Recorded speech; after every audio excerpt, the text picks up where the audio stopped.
পিঁপড়ার তীব্র যন্ত্রণাদায়ক কামড় কারো জন্য উপকারের কারণ হতে পারে, সেটি হয়তো কেউই মানবেন না, কিন্তু ঘটনাটি সত্য। পাখির একটি প্রজাতি আছে যারা পিঁপড়ার কামড় খেতে প্রয়োজনে তাদের ঘরে গিয়ে অপেক্ষা করে। শুধু তাই নয়, ডানা মেলে পিঁপড়ার কামড় খেতে তাদের আমন্ত্রণও জানায়। পাখিটির নাম কাক। প্রকৃতির এই অদ্ভুত আচরণের পেছনে লুকিয়ে আছে এক চমৎকার বৈজ্ঞানিক রহস্য।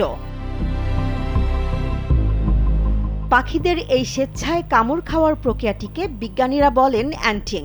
5+ স্টার রেটিং প্রাপ্ত দেশের সর্বোচ্চ বিদ্যুৎ সাশ্রয়ী ওয়ালটন এসি স্মার্ট কমফোর্ট এখন নেক্সট লেভেলে। মূলত নিজেদের পালক ও ত্বকের সুরক্ষা নিশ্চিত করতেই পাখিরা এই কাণ্ড করে। বিশেষ করে কাকসহ বহু প্রজাতির পাখির পালকে বাসা বাঁধে নানা রকমের ক্ষতিকর পরজীবী, উকুন এবং ছত্রাক।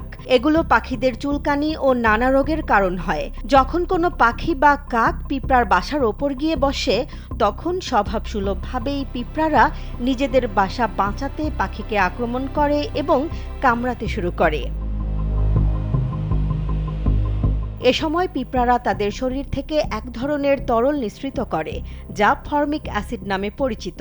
এই ফর্মিক অ্যাসিড পাখিদের ডানায় থাকা জীবাণু, উকুন ও পরজীবী দূর করতে প্রাকৃতিক অ্যান্টিসেপটিক বা কীটনাশক হিসেবে দারুণ কাজ করে। এর ফলে পাখিরা চুলকানি থেকে মুক্তি পায় এবং তাদের পালক থাকে সুস্থ ও পরিচ্ছন্ন।